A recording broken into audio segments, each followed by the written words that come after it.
Welcome to The Explainer. Today we're diving straight into a topic that sits right at the very intersection of morality and global power. We're going to look closely at the messy, totally fascinating reality of how countries balance the idealism of human rights against the cold, hard calculus of national interests. It's a subject that affects literally millions of lives globally, yet the mechanisms behind it, well, they're often completely hidden from public view. So grab your notebook because we are going to break down the pragmatist toolkit and see how diplomacy actually operates behind closed doors. It's an age-old question, right? When a country makes a big move on the global stage, are they acting out of some deep-seated moral duty? Or are they just ruthlessly chasing power, security, and money? It's really easy to assume that foreign policy has to be one or the other, either a purely ethical crusade or a completely cynical game of chess. But as we'll see today, the reality is far more complex, and honestly a lot more interesting. Modern states are constantly trying to weave these seemingly contradictory threads together. To really get how this works, we first need to redefine what we mean by national interest. And what's super interesting is how this concept has evolved over time. Back in earlier eras, a nation's interest was strictly confined to what political scientists call high politics, basically keeping the border secure and making sure the economy was humming. Everything else was just background noise. But today, that definition has fundamentally shifted. For many modern democracies, an intrinsic desire to live in a more just, humane world has become a valid core national interest in its own right. It's not just about survival anymore, it's about the kind of world these nations actually want to live in. This shift completely upends the old worldview. In the classic perspective of realpolitik or power politics, human rights are seen as just a mere moral add-on. Nice to have, sure, but strictly subordinate to vital security or economic needs. Modern diplomacy, however, completely flips that script. It actively integrates human rights objectives right into the bloodstream of bilateral and multilateral relations. Human rights are no longer just an afterthought brought up at the end of a long meeting. They're frequently part of the main agenda. So, when did this shift actually happen? Well, the 1970s were an absolute watershed moment. Just look at this remarkable convergence of events, using 1976 as the perfect turning point. First, Jimmy Carter, a president who placed a massive emphasis on human rights, is elected in the United States. In that exact same year, the international human rights covenants finally come into force globally. And to top the whole thing off, Amnesty International wins the Nobel Peace Prize. What we're seeing here is the powerful intersection of domestic political preferences and emerging global norms coming together to push policy in a completely new direction. Section 1. The Diplomatic Toolkit, Enforcing Human Rights. Okay, let's open up this toolkit and see how states actually enforce these ideals. Because having a goal is one thing, but having the means to achieve it, that's another entirely. Let's start with the quietest, most subtle methods countries use to nudge each other toward better behavior. The process almost always follows a natural escalation of pressure. Step 1 is quiet diplomacy. These are private, behind-the-scenes exchanges between friendly countries. It allows a government to correct its behavior while saving face. But, and this is absolutely crucial, quiet diplomacy rarely works without the threat of escalation. That brings us to step 2, information gathering. You simply can't pressure someone without reliable facts. And finally, if private talks fail, we hit step 3, public shaming. When dealing with severe, systematic violations, anything less than mobilizing international pressure kind of looks like complicity. Now, zeroing in on step 2, you really cannot overstate how vital information is here. The international politics of human rights is largely a matter of mobilizing shame, and you need hard data to do that. The U.S. Annual Country Reports on Human Rights Practices is a prime example of this in action. By systematically gathering and publishing this highly reliable information, the state equips not just its own diplomats, but human rights activists all over the globe. Information, quite literally, becomes a diplomatic weapon used to push for real change. Section 2. Coercion and Sanctions. When words aren't enough. So, when regimes just totally ignore quiet diplomacy and public shaming, states have to dig deeper into the toolkit and pull out material consequences. The crucial point here is how this coercion is actually applied. Historically, we relied on comprehensive sanctions, like cutting off a nation's trade entirely. But this often has devastating, perverse effects. Think of Iraq in the 1990s. The comprehensive sanctions ended up punishing the very citizens who were already being oppressed by their government. That is exactly why modern diplomacy leans heavily toward targeted sanctions. Instead of blocking investment for a whole country, targeted sanctions might just freeze the overseas bank accounts of the specific abusive leaders making the decisions. It hits them directly in the wallet. But here's the catch. Even the absolute heaviest sanctions have a limit. Take an incredibly brutal regime like North Korea. These regimes deeply insulate themselves from the outside world.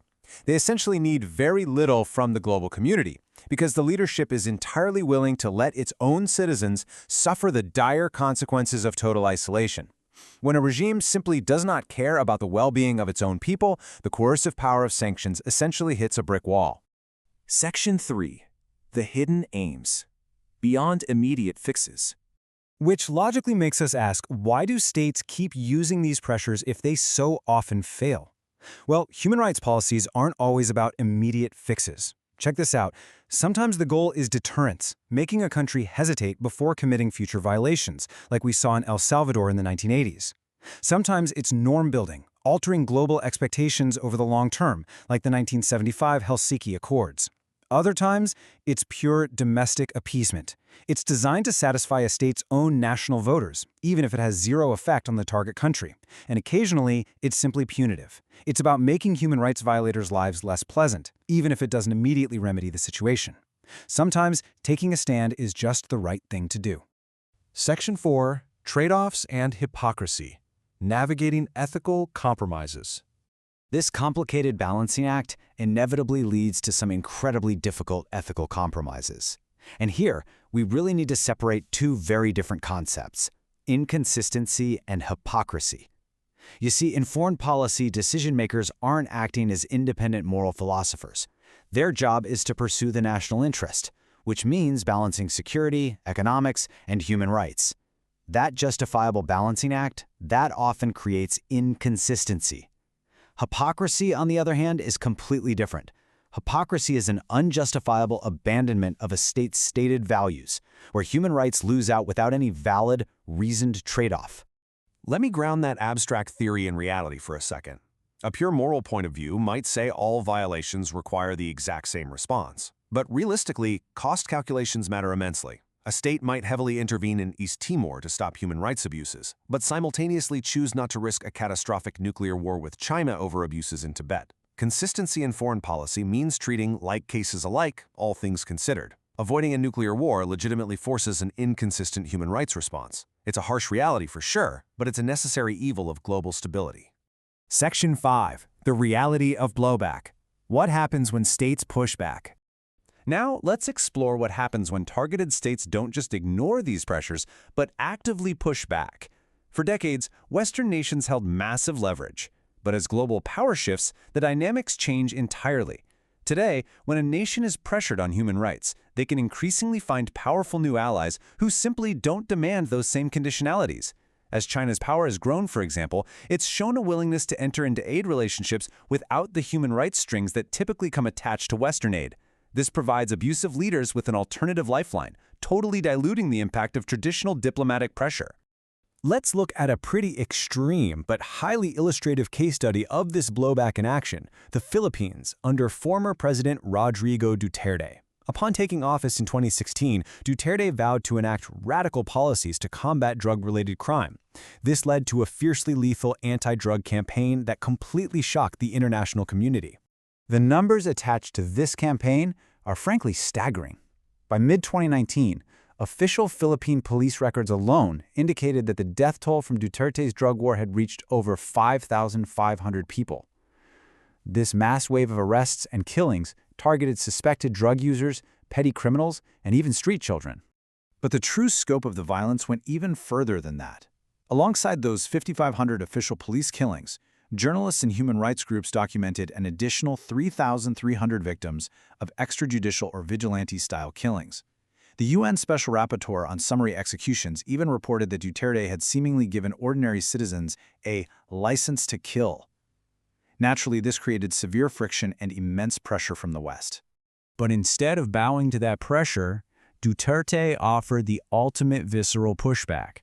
Facing criticism from the U.S. over human rights, he taunted, tit for tat, if you can do this, so can we. It ain't a one-way traffic. Bye-bye, America. This is a striking example of a leader flaunting his sense of impunity, openly rebelling against the established international human rights mechanisms.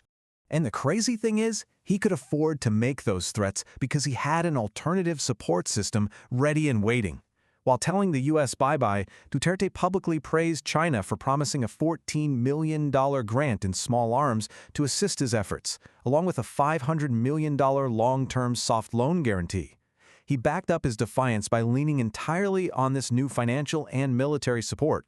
Combined with immense domestic popularity for his actions, standard international sanctions and public shaming were essentially rendered useless. Section 6. Political rhetoric versus political will. Truly valuing human rights. So as we wrap up this explainer, we really have to look squarely at the massive gap between what countries say and what they're actually willing to do. It is incredibly easy for a country to just stand up and say, we value human rights in our foreign policy. But how much are they actually valued when it costs something? We'll leave you with this provocative thought to ponder. While governments often claim their hands are tied by complex international realities, the truth is no state is pushing the absolute limits of their diplomatic capability. In all but the most difficult cases, limited desire is at least as serious a constraint as limited capability. So, challenge yourself to ask, is your own government's failure to protect global human rights truly due to a lack of power, or is it simply a lack of political will? Think about that and keep demanding the information that holds power to account. Thanks for joining us on this deep dive.